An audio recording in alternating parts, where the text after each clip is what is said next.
But fellas, let's talk about the Rams. They traded Trent McDuffie to the Los Angeles Rams. Kansas City Chiefs, they traded to get Trent McDuffie. I can't remember exactly what Kansas City got. They got, I think I got it right here. They reading off my notes and stuff. They got a 29th pick, a 5th and a 6th round pick, and a 2027 third round pick. That's what the draft picks Kansas City gets. That's a nice little haul. My thing is, in the words of Miss Pat, shout out to the beautiful Miss Pat, the great comedian. You know how anytime she's like, man, fuck them kids.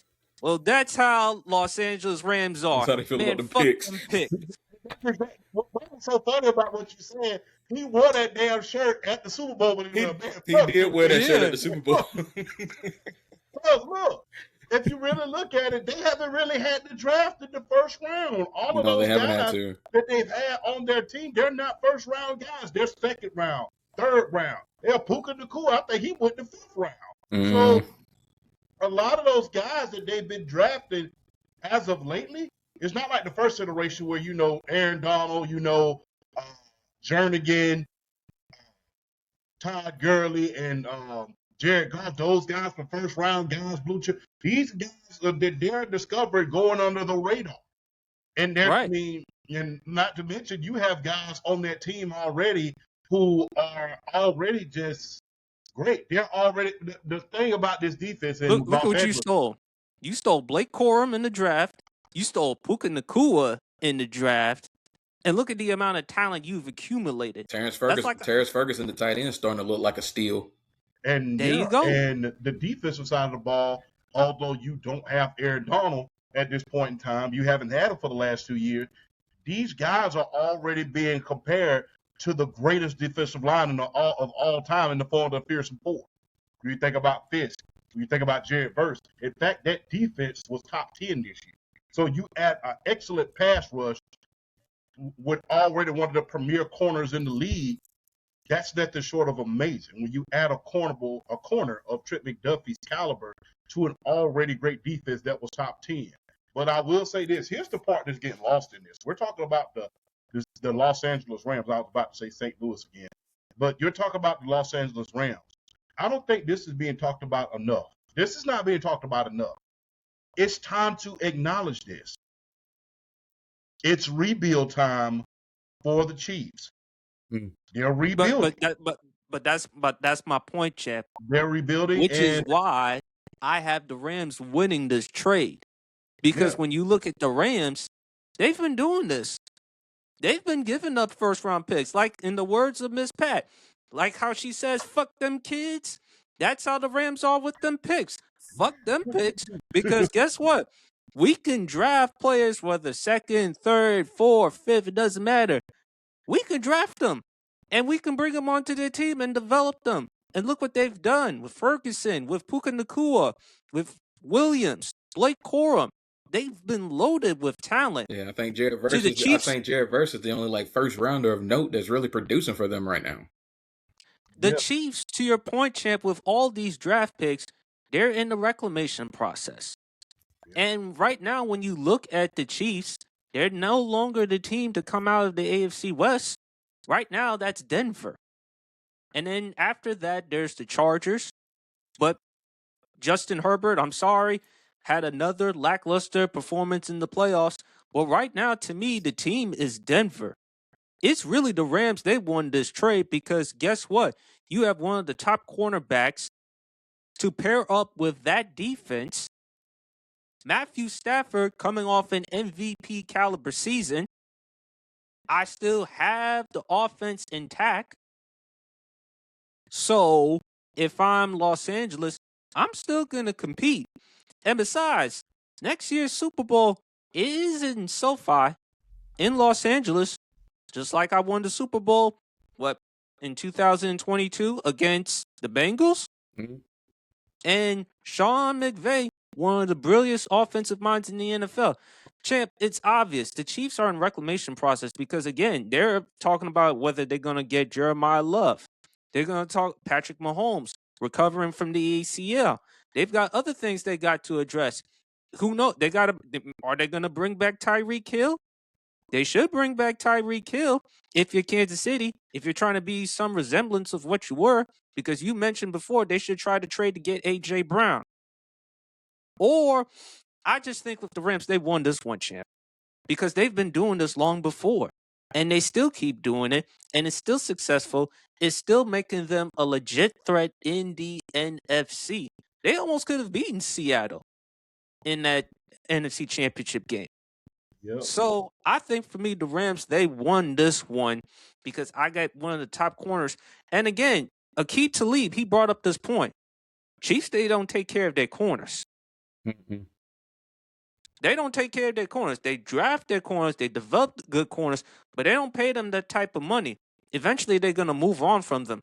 They've moved on from L'Jarius Sneed. They traded him to Tennessee. Remember? Marcus Peters, the same thing.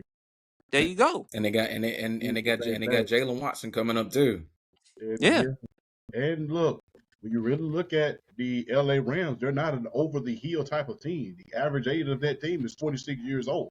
The oldest guys that are on that team is Matthew Stafford and Devontae Adams at this point. And if I'm not mistaken, you already have a high-powered offense. You're just trying to add pieces on defense at this point. You really can't add any more to that offense if you really want to be honest.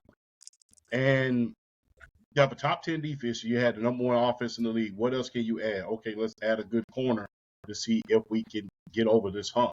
Like I said, we got Jared first. You got Fisk. You got all of the pieces that are needed.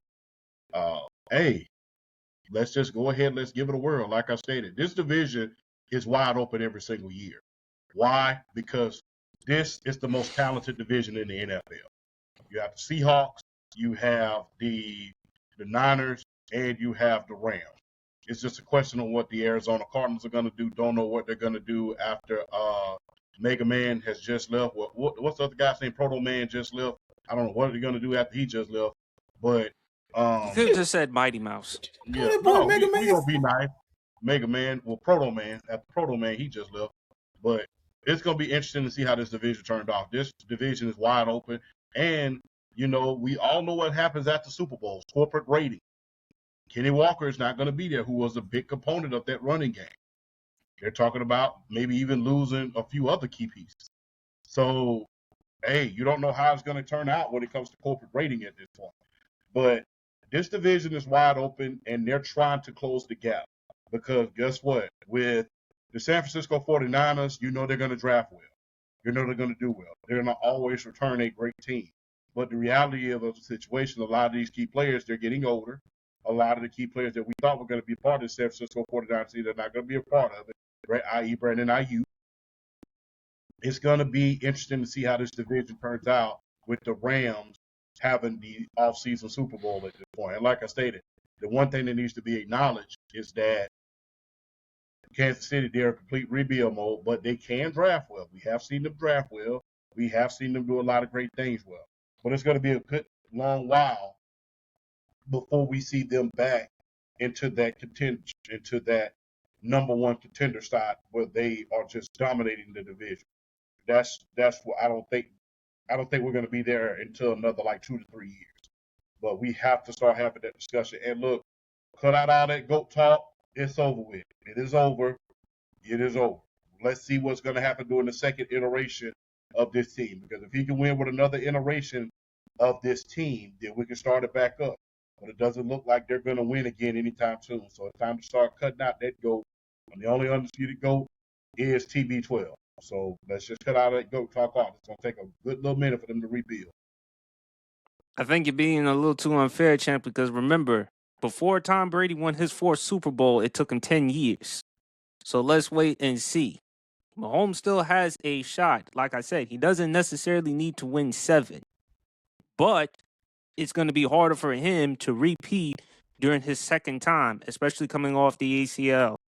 So, but I still think Mahomes does have a chance. BRF, what says you, man? Well, to talk on that before we get into the meat and potatoes of this, I agree with PSP. We can't get rid of that talk yet, but at the same time, can we trust the Kansas City front office to kind of like That's the thing about the New England Patriots front office was when Brady was at his peak it was like, in part it was Brady cutting his money, but then it was still also the scouting and the front office, the guys they had in there being able to just, and Belichick for that matter, just being able to identify talent, bring the talent in, it meshes, and then a lot of things just work with the Patriots as far as like being able to win those championships. I don't think it's over with yet for Mahomes, but I think A, the ACL, and then B, are they going to be able to really kind of bring them back to the forefront? Because I think 2026 is done for them. At the very least, 2026 is probably done for them as far as like making the playoffs. They should not be in anybody's playoff talk for 2026 this year. 2027, maybe, depending on how Patrick Mahomes. I think the most important thing is how Patrick Mahomes recovers from his ACL. But I definitely don't see them in 2026. Now, to get back to the main point here, because we're still on the we're still on the Rams, correct? We're still on the Rams trade. Yes. Trent McDuffie. Yes.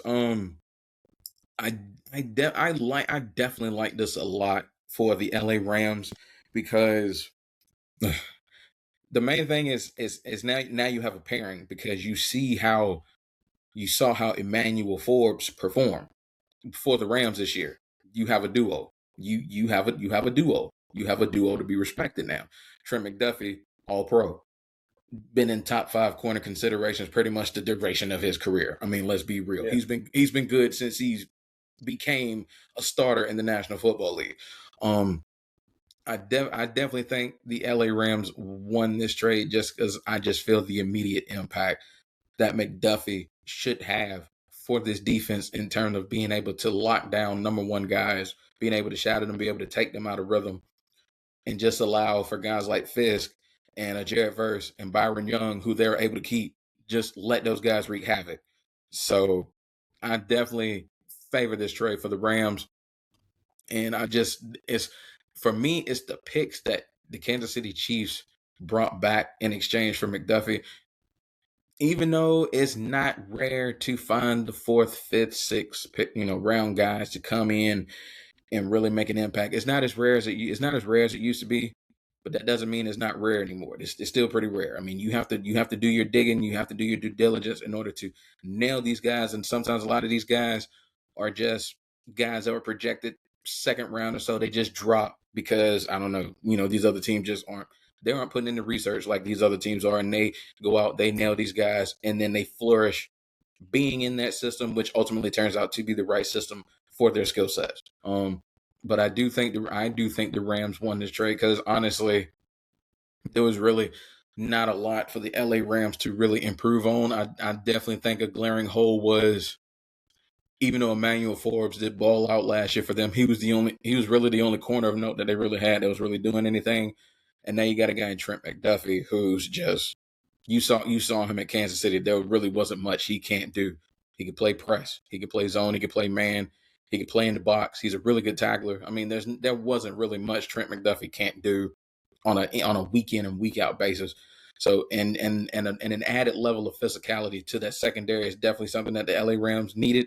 So bringing that in is definitely going to make that defense that much better. So there's really not a lot for me to add to this. I think the LA Rams won this trade.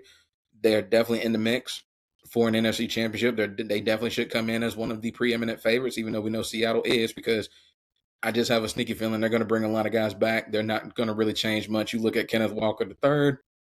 Does he come back? Does he not come back? I think it would be crazy for Seattle not to bring him back.